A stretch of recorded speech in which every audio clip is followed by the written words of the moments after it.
If you're on YouTube right now, please subscribe to the channel so you don't miss any future episodes. And drop a like and a comment. Thank you. All right, so today we're here with Mr. Greg Manley Jr., local State Farm agent, local businessman, community leader, and someone that I don't know well, but I know a lot of people who do know you, and you've been on my list for quite some time to bring in here to get to know a little bit better. And I think there's a story that you have that our community needs to hear. And there's obviously going to be somebody that listens or watches this that hopefully they can pull a nugget out of it. But I want to tell you why you're actually here. We have sales meetings on Wednesdays, every Wednesday at our office. And from time to time, we have local business people that service real estate agents and that business that want to come in and pitch their product to us. And that's a valuable part of it. We need to know what's out there, and some of them will educate us and tell us what's happening. And so we have a lot of bankers and insurance people, home inspectors that will come in and talk to us and give us information. But more importantly, they're there to pitch their business service that they can help our clients with, which is valuable to us because we need to know what's out there. But out of all of my years of being at in real estate and having a vendor come into a sales meeting, we knew that you were coming, and you came in. I don't know what the timeline was after Barbara Thomas had passed away, but you came in and you sat down at the table in our office and you had a conversation with us. You did not mention your business a single time. You didn't give us a sales pitch, but you wanted us to know what Barbara Thomas meant to you, to our community, and you understood the hurt that our office was going through at that time. You understood the love and connection she had with our community, and it really caught me off guard. And it takes a lot to surprise me in this world. You know, if you're active and you've been around a little bit, you see a lot. And so for me, it takes a lot to kind of shock me. But you did that because you came in and were very vulnerable as a businessman, and basically kind of shared a story with us that I haven't forgotten it to this day. So wow. I just want you to know the impact that you made as a professional that came in with an opportunity to pitch your business, but you came in to talk about a woman of great character that meant a lot to this community and helped us celebrate her that day.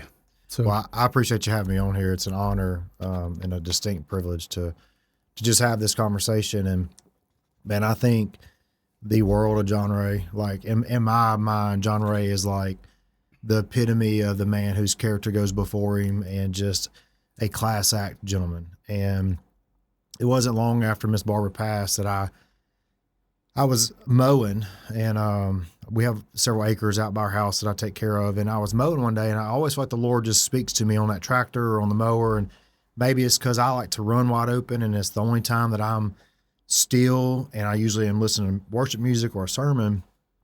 And I was just thinking about Miss Barbara, and I'll share this story real quick because I think it ties into maybe even where you want to go today here.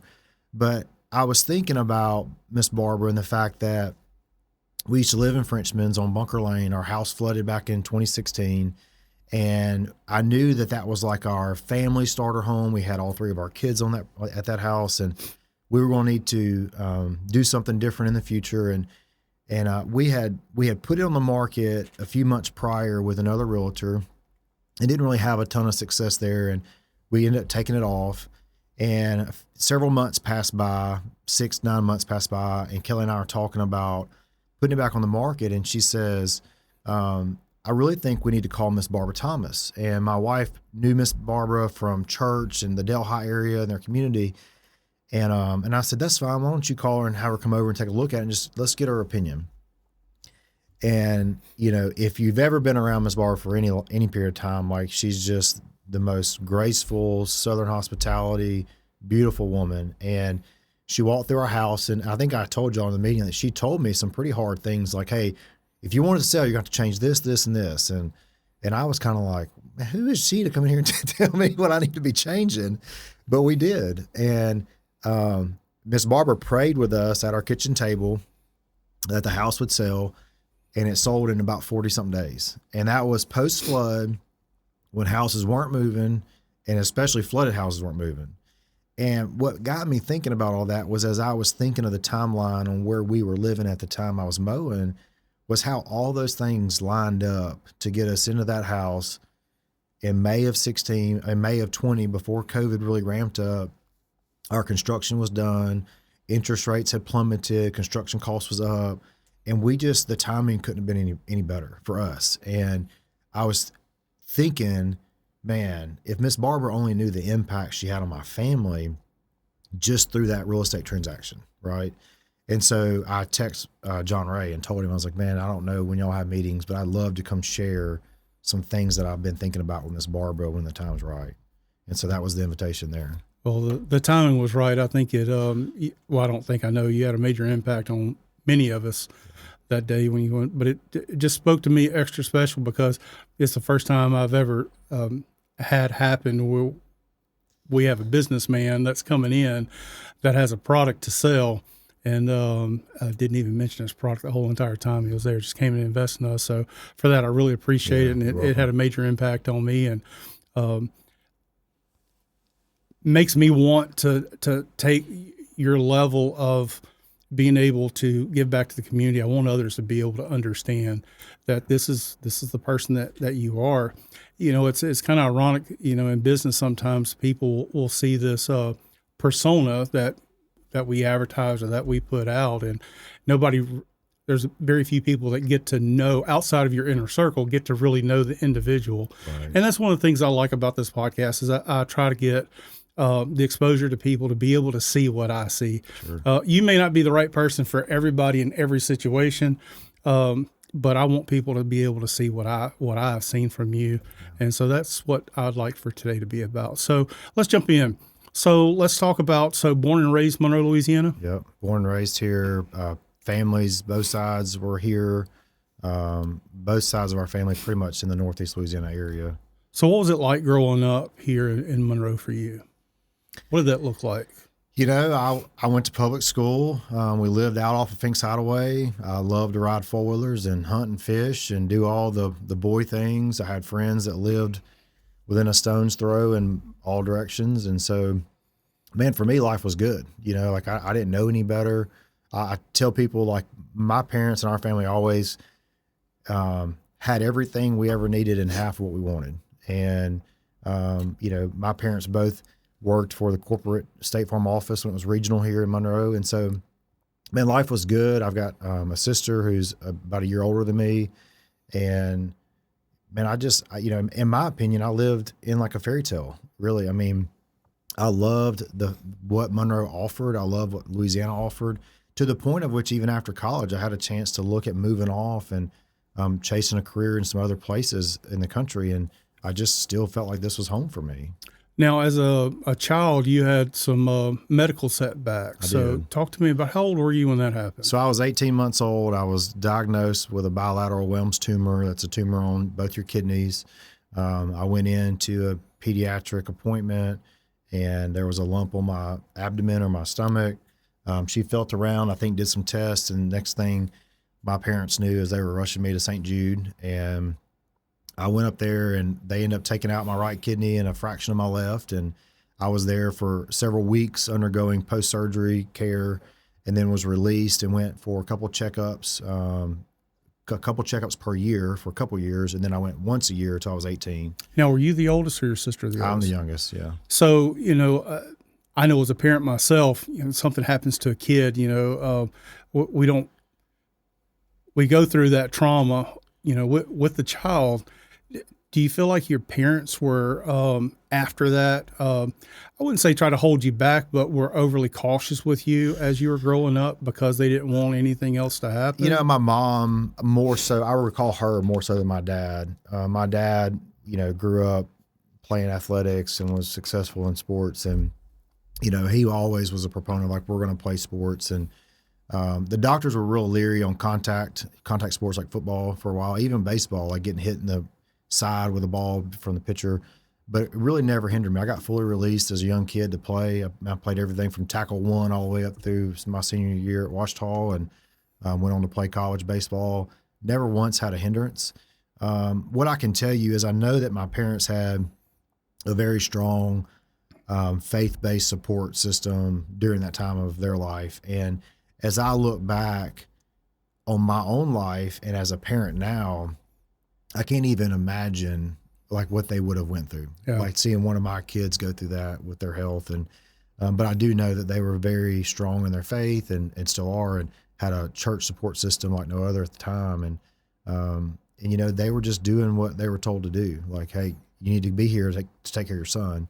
And that's what they did. And St. Jude in and of itself is just one of the most remarkable places on earth. I mean, the amount of care, the amount of patience they see at the cost they do it, it's pretty remarkable. So you mentioned sports. So how big was sports with you as a kid growing up?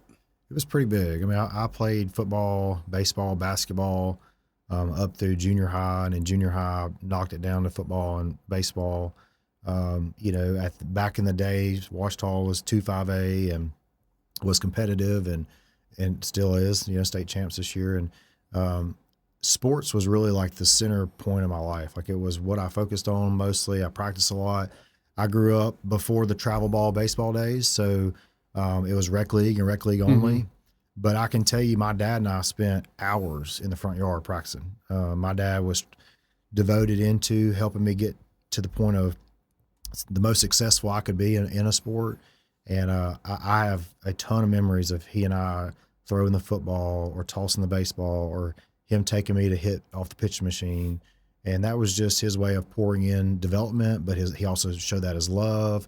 And then, like with sports, so many life lessons are learned through sports. Yeah. What did it teach you about discipline and kind of where you find your identity today? Yeah, it probably taught me the most about discipline. And I'm a firm believer that, like, I posted this the other day about my daughter and her gymnastics, is like, I would much rather have the kid who works hard but not as talented than the kid who's talented but doesn't hardly work. Yeah.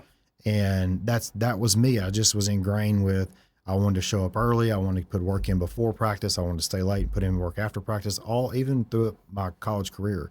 That's just how I was. But it taught me discipline. It taught me time management. I owned a lawn service from 8th grade through college, and trying to maintain 55 clients and cut grass and play ball and do school and perform and all the things.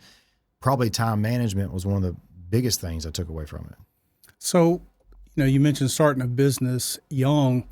I would say you came from a middle-class family, sure, maybe even an upper middle-class family, that you probably did not have to work coming up through school. So why did you? So it's a funny story. Me and a group of friends in the 8th grade were kind of hee-hawing around. We're getting ready for summer, and one of them said, hey, let's see who can make the most money this summer with cutting grass.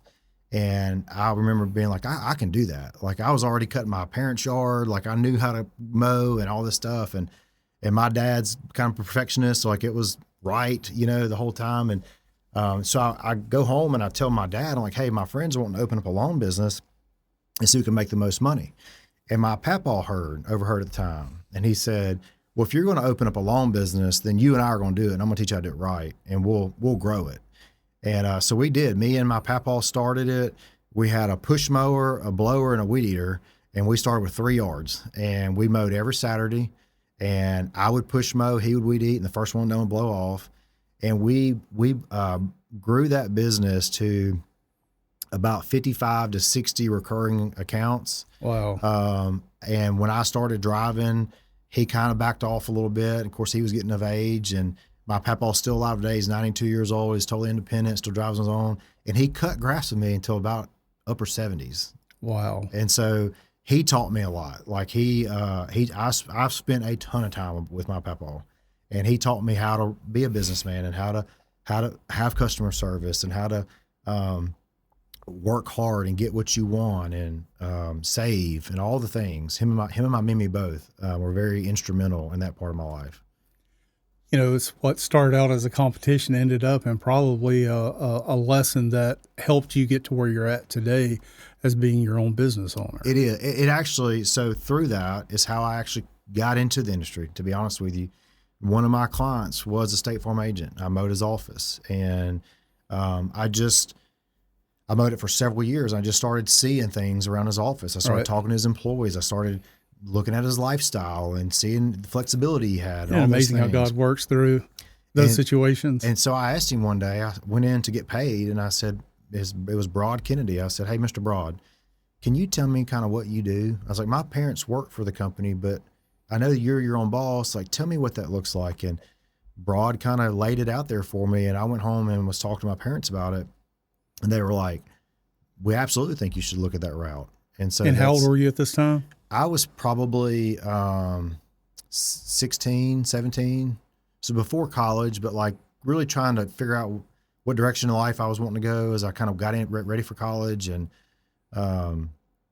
it really stirred this interest in me for the industry. But more than the industry, I wanted to be my own boss, my own employer. I wanted to be an entrepreneur. It's not that I didn't think I could work under anybody else. I just saw the benefits of owning your own thing. Yeah. You know.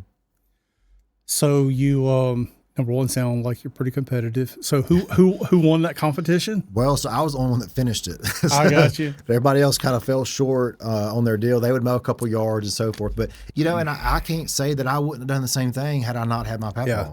You know what I mean? I saw his kind of capital investment into like, hey, I'll get the blowers and the weed eaters and the push mowers, but it was really him spurring me on. And by the end of the first summer, we had, I don't know, 9 or 12 accounts, and we would mow every Saturday. And you know, it was one of those things. Like, I knew he was going to be at my house before daylight on Saturday, so Friday night, like I wasn't staying out late. I was in the bed pretty early, and it really, I think, shaped me significantly through my college and young professional years. So you graduate, you go to college locally, and what path did you pursue in college? So I went into the College of Business. I got a degree in marketing, graduated in 4 years. I had 3 hours shy of a minor in management, but they didn't offer the course till the next semester, so I wasn't coming back for it. I'm done. I'm ready. I'm ready to be able to get out with it. So first job or big boy job after you get out of college is what? So I took an opportunity to go work for Janet Fortenberry. She's a State Farm agent in Farmerville. And I had gone to a career day at ULM that spring, and one of the recruiters was there and kind of put some things in motion for us. And I talked to Janet, and Janet offered me a job. And man, I couldn't even have told you where Farmerville, Louisiana was when I accepted it. Like I had no idea. I just knew that's the route I wanted to go. And, you know, I'm forever indebted to Janet because she gave me a chance. I was young, 21 years old, fresh out of college, didn't know anything about insurance. I never took an insurance course in college. I don't know why, but being a marketing major, I stayed in the marketing, management, econ, finance side of it. And when I went to work for her, at first I fell in love with the community of Farmerville and Union Parish. And I think my love for that transferred over to success in the office because it was just your good old boy and girl up there, right? Like salt of the earth, men Small and women. town. Yeah. And it was relational. It was very impactful that you could make a direct difference in someone's life by having the right conversation with them. Sure. And man, the Lord blessed me up there. I had a ton of success, and it put me in a place that when the opportunity in Monroe opened up, I was able to come in and interview for it and be selected. And so when I look at that, when I was in college, I played 3 years of baseball for ULM, and I was a preferred walk-on. So I had 2 years of eligibility left, but 1 year of school. And I quit baseball my senior year of school. And man, I wrestled with that decision for a long time because I kind of kept going back to like, well, the what ifs. Like, what if I'd have stuck it out? What would I have done in the baseball side? And when I look back at my professional career, I see how the timing was just so perfect that when I graduated school, I went straight to work for Janet, and I was with her for 2.5 years, and then got an opportunity in Monroe and which is ultimately like where I wanted to be, you know? So in that opportunity in Monroe, and that's with you being an actual agent Correct. in Monroe. So when that opportunity in Monroe opened up, you're at a completely different level. You basically go from employee at that point to business owner. Now, I'm not, and I don't have to understand the whole inside baseball of, how State Farm works in comparison to other companies, but you're basically you're self-employed at that point. And I think that was a goal that you had. It's something that you desired, but with that comes tremendous amount of responsibility. You're not having to, get the approval of your grandfather. You've got employees that are counting on you Sure. to be able to perform. So, how did that make you feel at that time in your life? It was different. I mean, obviously there were challenges and you learn on the fly on some of that stuff. But fortunately for me, Janet had given me a lot of exposure in her office to help lead her team and to kind of perfect some of my skill and craft when it comes to managing and leading other people. So I wasn't really as nervous about that aspect of being a business owner as I was all the unknowns and what all could happen in the industry. And so, like a prime example of that, the day I started, July 1st of 2011, we had a 19% fire rate increase. And so like every homeowners went up 19% roughly on average. Well, I'm the new guy, right? Like I'm the agent. And if you're the client of mine, you're getting this renewal increase and all of a sudden it looks like the new guys come in here and jack the price up. And so we had a lot of interesting conversations around that. But it's kind of one of those things that you just learn by the fire. And fortunately for me, I can learn quick, I can adapt, but there were definitely some things that I wish I maybe have had more training on. And so as an agent, I've been able to birth out other new agents. That's kind of a thing I enjoy doing, is mentoring and training up and getting someone equipped to go out and be their own agent. And I take all the things I wish I would have known and I try to instill it in them, so that on their first day or their first year, they're more adequately equipped to not only be successful in insurance, be successful with State Farm, but man, just like more prepared for the things that you don't know. Right. So, you talked about your grandfather mentoring you in business, and it sounds like that was the reason you were able to stay in business where your friends kind of petered out with it. I'm sure part of it was you didn't want to disappoint your grandfather, but the power of mentorship, I think, is so underrated in with today's generation. Sure. I feel that there's a lot of people that will take the approach. Let's just take your office, for example. You're mentoring people up to be able to send them out for them to be able to grow. I find so many times where people feel threatened by raising people up to send them out. But give us some examples of things that you have seen great happen by some of the mentorships you've been able to offer to other people. Because I think there's a lot of people that don't understand the reward a mentor can get out of investing in other people. Yeah, I just firmly believe like the tide raises all the ships up, right? And so when I look at that, if I'm pouring into an employee to develop them, to become an agent, to own their own shop, to do the things that I get to do, the expectation is that person is going to return way more than like the average employee would, because of their devoted to becoming an agent or becoming an owner. And so my experience has been that every single one of them raised the bar. Like they all come in, they all have different things that they want to achieve. I don't have to really motivate them. Like they're internally motivated by their own success, their own future, their own optimism of what tomorrow may bring for them, that it's not a motivation game for me. And I believe motivation fades quicker than anything. Mm-hmm. And so one of the things that when I have an employee come in that expresses interest, or even a recruit, like if I have a prospect who I'm looking to hire, maybe come in and express interest, I look at what characteristics of that person, first of all, fit our culture. Cause like I've worked extremely hard on our culture. I don't need the best candidate. I need the one that fits our culture the best. Yeah. And then from there, it's what traits do they have that will be referable or transferable over to production to quality customer service to going the extra mile. And they all have this, I call it an it factor. Like you can't really, it's not tangible. You can't really touch it. They just have it. And whatever it is, I can usually look at them and say they have it or they don't. And I've always been very upfront with them. And the fact that, like, if you have it, then in 90 to 120 days, you and I will both know. If you don't, then, you know, we're going to have some conversations on, is this really the route you want to go? Would you be better served somewhere else? Or do you have better talents that are geared towards somebody else? Do you just want to be a long-term employee? What does that look like? But I have benefited, and so have they, whenever they come in and that's their goal. And man, there's been a point in my life where I was probably a very selfish individual, and I don't care if I can get them to their end goal. That's more important than maybe a little bit of extra for me or long-term for me.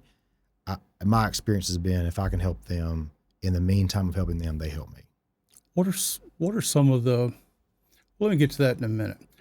Give us a timeline here. So you were with the agent in Farmerville for 2.5 years before you had the opportunity to come to Monroe. What time frame was that? What approximate year was it when you opened in Monroe? I started July 1st of 11. I was 24 years old. Now, is that common to be that young to be able to get your own agency? No, it's not common. It's not unheard of, but it's not common. And again, I just go back to the Lord lining up a lot of things in my life that got me to that point. So starting out, so I would consider that, as a young business owner, a little bit earlier than what I would typically see. Mm-hmm. What are some of the mistakes that you made early on in that growth process? Well, there's several boneheaded mistakes. Like, I remember doing payroll for the first time, right? Like Janet, I never did payroll for Janet. So at that time, my accountant was printing off checks and he'd bring them by or whatever. And I just passed them out, Well, I never signed them. So some of my employees come back to me and they're like, hey, you got to sign right here on the line. I'm like, oh yeah, I knew that. Can't cash that. So just like, there's those moments I laugh at now, but it was just like in the heat of the moment, I either overlooked it or just didn't know. Now, during this time, you came there was a team already in place. Yeah. So you're having to adapt to people you probably didn't have a relationship with. You didn't hire these people. This is now for you to be able to run with that.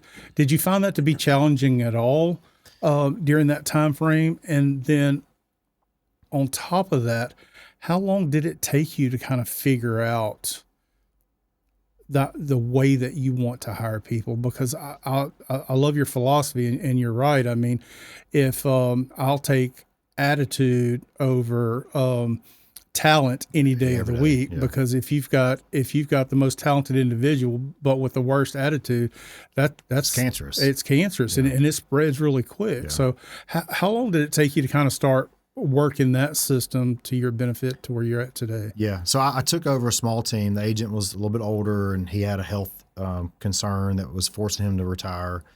And so I started out with 3 employees, one of which I inherited. So he had 3, 1 left, 1 we did not offer a position for, and then I kept 1 who was the main person at the time when I took over. And then I brought on 3 other team members when we started. And the one that I inherited was with me for 90 days, and then I had to let her go. And when I let her go, I replaced her with a young man who has the it factor. And what I can say is we had an extreme amount of success my first 4 years with the most mediocre team. I mean, we were like, we were a little league team playing in the major leagues, but we were just doing it. Like it just came natural. I coached some, my people adapted, they learned, they weren't scared. Like, I think being scared will prevent you in a lot of areas of life. They weren't scared to try something new. And we took over a great book of business too. And so all those things just kind of came together to where our first 3 years, I'll be honest, I was telling somebody this the other day, after my 3rd year, we had qualified for some of the highest ranks in the industry on State Farm that you could get. And I remember sitting in my office one day thinking, should I just quit? Like, what more could I achieve? And luckily I didn't, but the 2 years after that, 2015 and 2016, were two of the hardest, darkest years of my life. And it's crazy that we take success. And for me, I was very self-focused. I was world-focused. I was envious. If you had something that I wanted, man, like it killed me that I didn't have it. I was prideful. Like, you're not better than me at anything. And I may not voice that, but that's what I was thinking, right? And so there was just some really strongholds and to be honest, just some sin in my life that led me down into this 2015, 2016 time period that really those 2 years forged me to who I am today. So during that time frame, so bring me backing up just a little bit. When did you and your wife get married? We got married in September of 2013. So 2013. Yep. You took over this office in 2011. Yep. You had your first child what year? 2015. So in 2015. January of 2015. So we're in 2015, and you just said that 2015, 2016 were some of the toughest parts of your life. You're at the pinnacle. 2014, you're hitting all these awards. You got a team that you trust. Y'all were hitting it out of the park. So hitting it out of the park means to me that your income is good. You're getting the accolades, the pats on the back. And then we both know that marriage is hard. Marriage is really hard. And it's even harder when both people are not giving it 100% every day. It becomes even harder when you have, for many young marrieds, when you have that first child, because you have responsibilities, you have life that's happening, business is still going. You can't just say, hey, I got to shut it down for a week because, the wife needs some help around the house with a new baby. Right. So take us into 2015, how things started spiraling, and what impacts were you dealing with during that time frame? So in January 2015, we had our first child, Kinsley Beth, and I remember just all the first dad feelings as leading up to the date that she was born. But I remember for the first time in my life feeling like, man, I'm responsible for so much more than just me, and even really so much more than just Kelly. And Kelly struggled severely with postpartum depression. And when her struggle, and I didn't know this till years later, I was researching some stuff on depression, but men can get postpartum depression too in their own form. And I'm not sure if that's what I dealt with, but every aspect of my life was, just for lack of better words, was in shambles. I just professionally, everything looked great on the outside. On the inside, I was just suffocating with some anxiety and fear about not being enough, and not even not being enough, continually living up to that standard we had set. And I remember we had done very well financially. We do some retirement planning and investment planning in our business for our clients. And I was managing several $1 million for other clients, and they were all doing well. And then the economy just started to spiral. And this was in Obama's era. And I just remember being gripped by some of the most odd things that were really like news-based, political-based, economic-based, because none of that was in my control. And so as I was losing money in the market, as some clients were losing money in the market, I started seeing some different trends where, like, financially, we were just going backwards really, really fast. And spring of 2015, I started to kind of see that. And we had decided that Kelly was going to come home and be a homemaker and stay-at-home mom. And that, I think added some additional pressure on, like, okay, I've got to perform really now and make sure I'm being the provider that I'm supposed to be.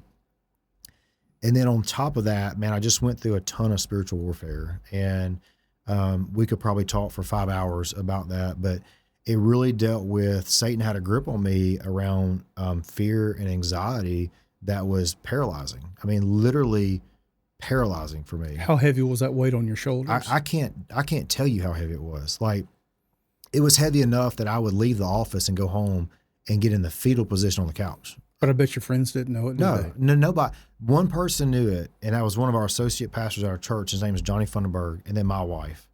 And Johnny Funderburg just happened to be a client of mine, and he just happened to come to my office one day, and I just happened to be vulnerable with him about, hey, I'm struggling with something. Like, can I just talk to you about that? And man, he just like pulled a chair up and listened.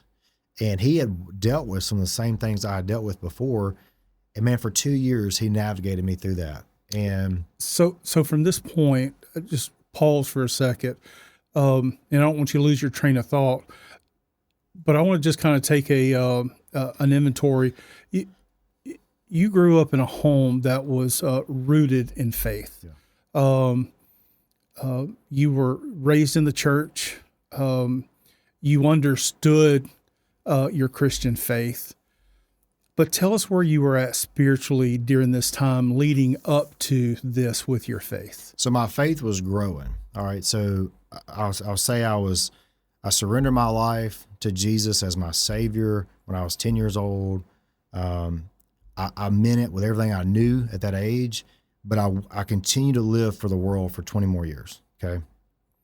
So around 2015, 2016, I'm 30, and I'm a new dad. We're having financial success. We're living the American dream by a lot of different standards.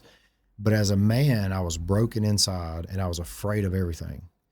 And I remember that Kelly and I had really been studying the Bible. I had really had this idea that like I wanted to become a student of the Word. Like I really wanted to learn the Word. And I was reading through 1 Corinthians, and it gets into different gifts in chapter 12. And I remember just praying to the Lord, like, Lord, I don't know what gifts you have for me, but I would love to have biblical intellect and spiritual wisdom. Those are the two things I've prayed my entire life for since that date.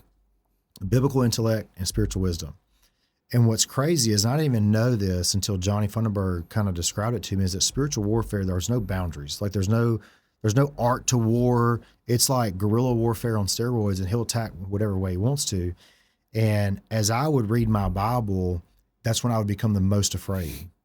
And so like it's almost he weaponized scripture, the thing I wanted the most of, to where I didn't want to read it at all because it was being weaponized against me. I know it's kind of hard to understand, but I was studying a lot of the Old Testament at that time.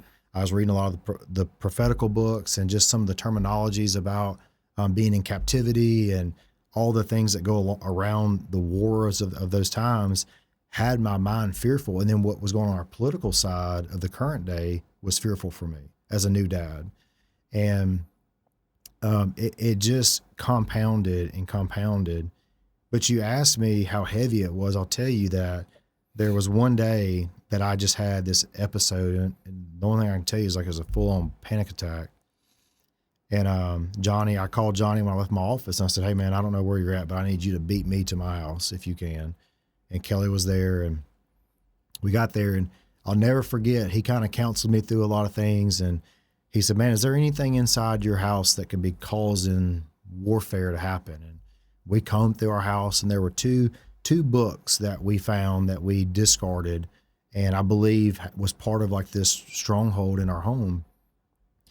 But Johnny told me, he said, I'll never forget it. He said, Greg, you've got to look at yourself like a Roman guard, like a gladiator, and you've got to stand in the threshold of your house, and you have to declare that Satan has no boundary here. He's not welcome here. You don't want him here. You got to pray against that. You need to anoint your house. And I remember getting this picture of that in my head. And I'm like, he's right. Like I can't cower down to this. And so Johnny left, and I began to look in the Bible, scriptures against spiritual warfare. And it was one of those things, like every time I would open the Bible to a different page, there would be a scripture that would just jump out to me. You need to pray this. I'd turn a page over to another book. You need to pray this. And so Kelly kind of walked by me that night, and she's like, hey, I'm going to get in the shower. I really think you need to stop doing all this because you're going to cause yourself to have another attack, another panic attack. And I told her, I said, no, something's different. Like something's really different right now. And she's like, well, I'm just telling you, like, I don't think you can emotionally handle another attack. And so she went and got in the shower in the back. And as she kind of exited the room, man, I just like got on my knees in my living room and I just started praying. And I don't know what I said, but I opened my mouth and like the most God inspired Holy Spirit breath that I have came out of me. And what seemed to be about 15 minutes was probably 60 seconds. And I said, in the powerful name of Jesus Christ, you have to leave. And when I stood up, every light in my house went off like that right there. And I remember like when it happened, I just remember looking outside and I could see both of my neighbors had every light on their property on and their floodlights were like pointing into my backyard. And I looked through our front door and my neighbors across the street had every light on their house on and their spotlight was shining through my front door. And about 10 seconds went by and then my lights just kind of faded back up. And when it faded back up, it was like the weight of the world came off of me. Like I could breathe. I felt like my shoulders were high. Like I just felt different. And so I walk into the bathroom where Kelly was getting out of the shower. And she said, did our electricity go off? And I was like, yeah. And before I could even tell her like what had happened, she said, that's the craziest thing. I was in here praying for you. And as soon as I said amen, I opened my eyes and our lights went off. And like I tell people that night is the night that we both knew that we knew God existed and he hears the cries of his people. And like it totally changed our faith. That night did. And I don't know that I've ever been the same since that, to be honest with you. When you were going through this, what kind of impact did it have on you during this 2 years, professionally and then personally at home? Professionally, I didn't want to be there. The industry was changing a lot. There was a lot of irritation with clients with rates, and we had some bigger storms that year, so there was always claims that were going on. And to me, like I've never been one that really was addicted to substance. So for me to numb the pain, it was just not to go. And so when I went, I may have been there physically, but I wasn't there mentally, kind of deal. And then in my personal life, man, I was a good dad and a good husband, but I still wasn't being who I was supposed to be.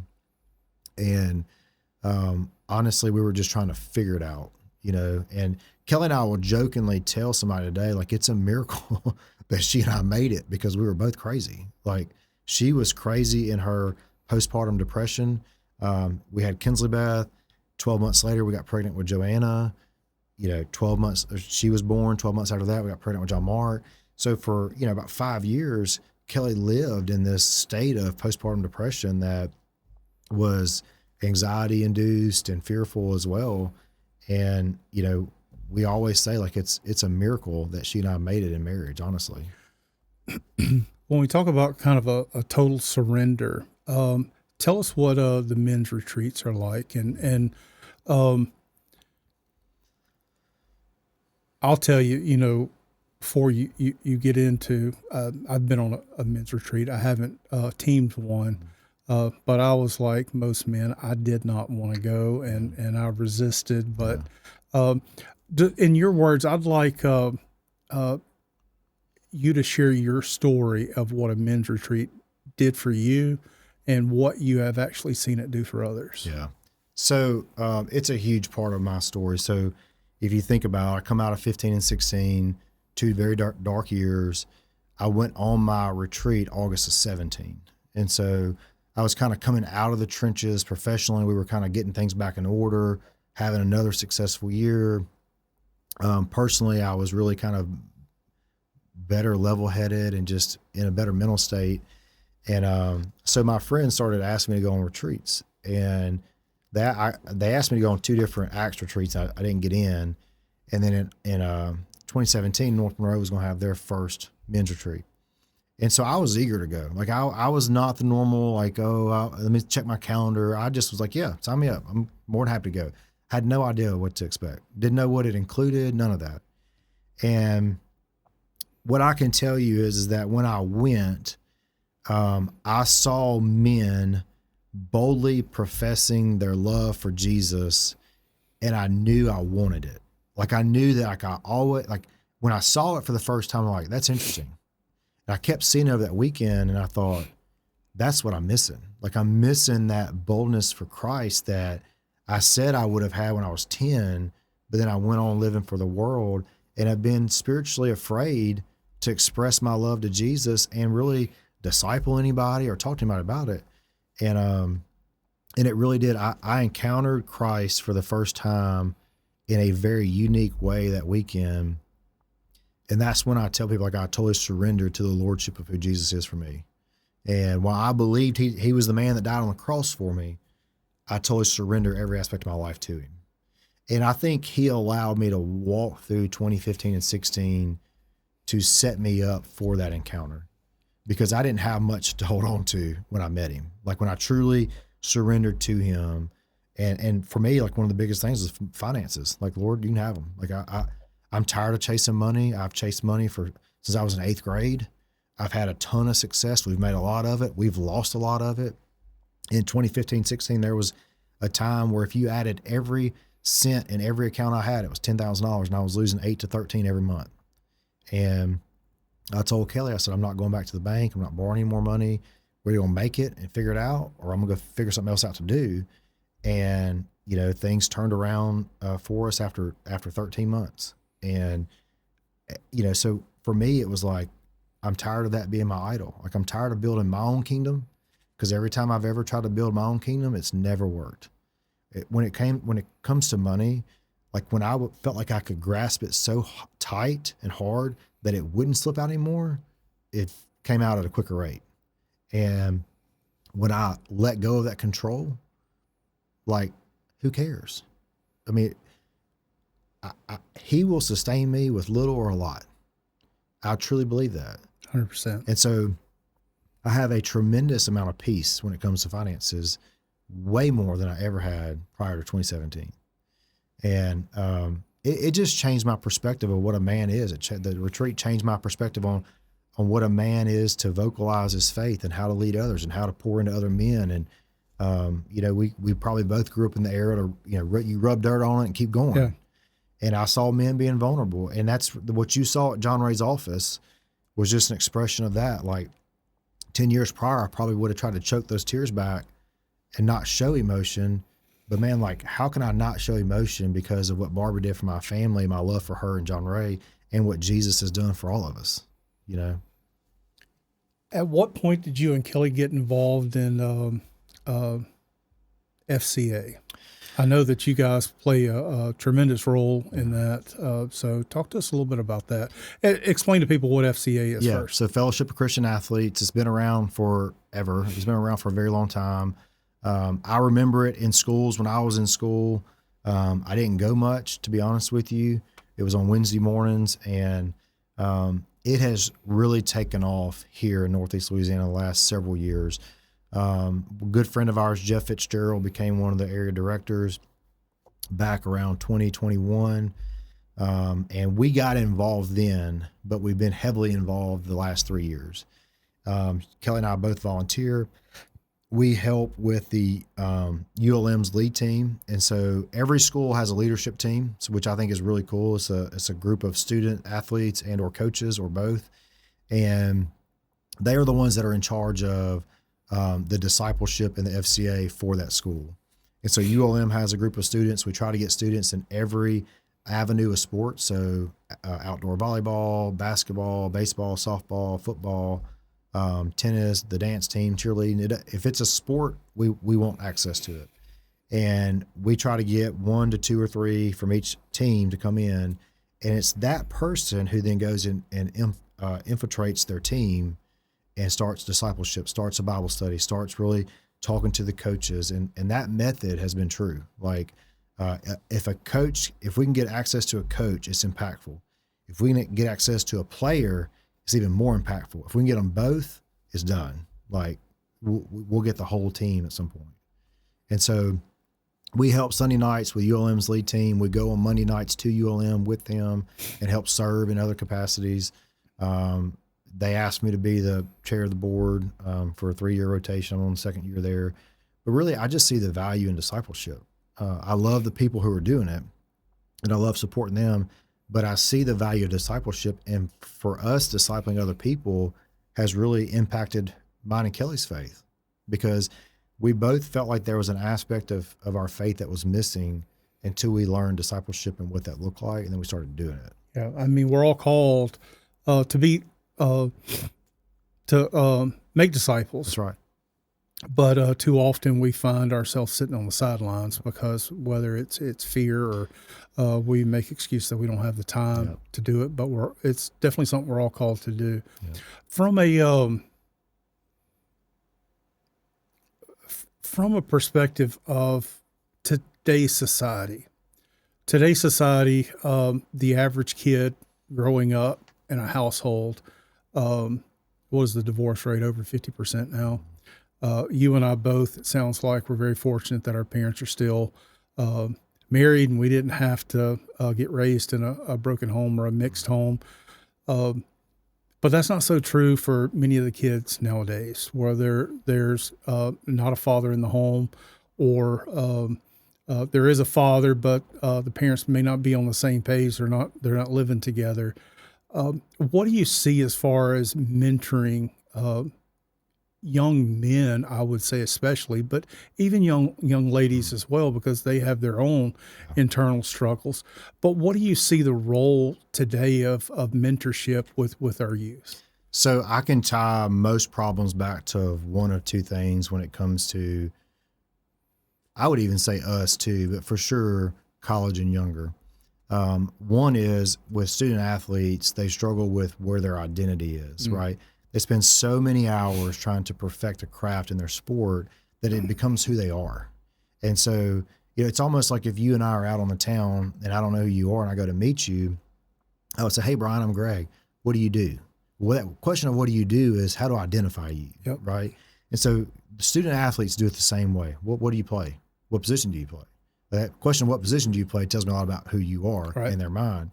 And so there's an identity crisis on an athlete. And even I struggle with that after quitting ball in college of like, well, who am I now? Like, am I just a student? Like, am I a young professional? Like, how do I identify myself now that I'm no longer a baseball player? And so identity tied to the sport is a huge issue that we usually see. And then the second thing, and probably the most recurring thing, is there's always, I call it a daddy issue, but there's always something that usually stems back to the father. And unfortunately, the statistic that you shared ties into that, broken homes, the lack of a male father figure in the household, or not your own male father figure in the household, stems a lot. Even a dad who is in the household but is not mentally present, emotionally present, spiritually present while he's there, even though he's physically there, is also harmful for him. And so a lot of times what I know is that it stems back to maybe a father issue or lack of a father in the household. What would you, if we were just speaking to the professional men that are out there that feel like the weight of the world is on their shoulders, that they'll be happy when they achieve this level of success. Or if I can just get to this level, things are going to be okay. What would you say to those men? I think if you could just be one-on-one with them, that the guy, because I've been there in my life chasing something. I don't find my identity in what I do anymore. There was a time that I did. But what would you say to that man that feels like the weight of the world is on their shoulders and they just can't seem to get to next? Yeah. Whatever you're chasing is like a moving object. In my experience, like you never get there. And when you do, you extend whatever you're trying to hit it as a goal. It's never enough. And so one of the things that I would tell them is like, man, what is it that gets you up in the morning? Like what makes you crawl out of bed and try to tackle the day and live for that? Like that's the purpose. And a lot of times the things that we are chasing have zero fulfillment at the end of the day. They're just some goal that we've set in our mind we want to achieve. And whether that's a financial goal, a growth goal, a fitness goal, a lot of times, even like in fitness, you see somebody achieve their goal, then what happens? You know, they go back to their normal patterns and habits after that, and then wonder why things changed. And so, I'll tell you, for me, the greatest thing I've ever done is get into different small groups or study groups or peer groups with other business owners or CEOs, or peers with mine with State Farm, where I can learn from people who are ahead of me. Either they're where I would like to be in status, or they're ahead of me in years and have learned, and I can glean from their experience. And so a lot of times what I want to know, someone else has already lived, and they kind of help counsel me through some of that. But if I'm giving advice, it's, man, figure out what your why is, because your why will determine what's your motivation to get out of bed every morning, and then go achieve the why. Don't always put this pressure on yourself for the goal, because the goal is always moving. And to be honest, every goal I've ever hit is never enough. I mean, you take Super Bowl champions, right? They wake up the next morning, and a lot of them have been interviewed, and they ask them, like, how does it feel? And they're like, it's not near what I thought it was going to be. And so why don't we spend so much time and energy and effort and resources to achieve that climatic experience, when in 24 hours we're asking ourselves, now what? Yeah. Like, now what am I going to do with all this time and money or resources that I have? What am I chasing? You know, as you grow, and if you're not considering yourself constantly growing in your faith, I think that it's time to take an inventory of where you're at. Right. Do you have, and how important do you think that is? Do you have a faith accountability partner? And as a man, do you feel like it's important to be able to have that person that can speak truth into you, or that you've given permission to speak that truth into you if you're doing things that heading down a path you shouldn't be heading in? Yeah, that's true discipleship, right? It's like, I have a couple guys that I've just developed very intimate relationships with, that if I have a struggle going on, if I have temptations going on, if I need to be held accountable in certain areas, they're who I call, who I text, and I know, like, they have full right to hold my feet to the fire, right? They have full right to ask me the tough questions, and I have to be 100% transparent and honest with them. That is discipleship. And what I've also learned is that when I started discipling other people, that in of itself holds me accountable, right? So I disciple 2 or 3 other guys once a week. We meet for breakfast or lunch, or just kind of outside times, in between days or whatever. And just learning to mentor that, to nourish that relationship, and let them learn from some of my experiences. So all of them are in college right now. And so I'm sharing, hey, I know 20 years has passed since I was in college, but here's some of the boneheaded mistakes that I made. Right. You know, like, here's some of the things that I've experienced, and then try to teach them those things. But as you know, the current generation gets a bad rap, but man, the guys that I meet with are phenomenal men, young men, and who are far more advanced than I was at their age. And so I look at them and I'm like, man, you got everything going in the right direction. You know, just stay the course, staying firm. But discipleship and mentorship and accountability is a huge part of the faith walk, and to walk it out and to be held accountable. Now, I know in 25 last year, I got to see a lot of the photos that you got to go to the Holy Land. I did. And that's our church was going to do a trip several years ago, and that's before a lot of the violence broke out and they had to cancel it. Yep. And I was scheduled to go on that one, and I'm still itching to go. But tell us a little bit about that experience and what that meant. Because, I mean, you went with, and I knew some of the other guys that you went with, and it seemed like you guys, a lot of y'all were really close. Yeah. And tell us about how that experience was with people that you had that type of relationship with. So I know that you had Dr. Matt Napper on here a couple weeks or months ago or whatever, and Matt and I are good friends, and he's kind of a spiritual guidance for me, and kind of really, he is really who has helped me fall in love with studying the Word. And I was eating breakfast or lunch with him last year, and I said, man, this is going to sound crazy, because I knew Matt had been over there like 4 or 5 times. I said, man, I really feel like I want to go to Israel this year, but I really want to do it by myself. And I don't know why I was feeling that, but he kind of looked at me and was like, that's dumb. Don't do that. I'm like, why? And he's like, you don't need to be scared to go over there, but you're not going to get near the experience you're wanting by yourself. You don't know nothing over there. And so I was like, okay, you're right. So last year we were supposed to go, and it was going to be 6 or 8 of us, and the wars kept breaking out, and we ended up not going. We postponed it. And so this year we went, there was 10 of us, and it was the best group. We had the best time. We went everywhere from the Mediterranean to the Jordan, and from Tel Dan at the very north to under the Dead Sea at the south.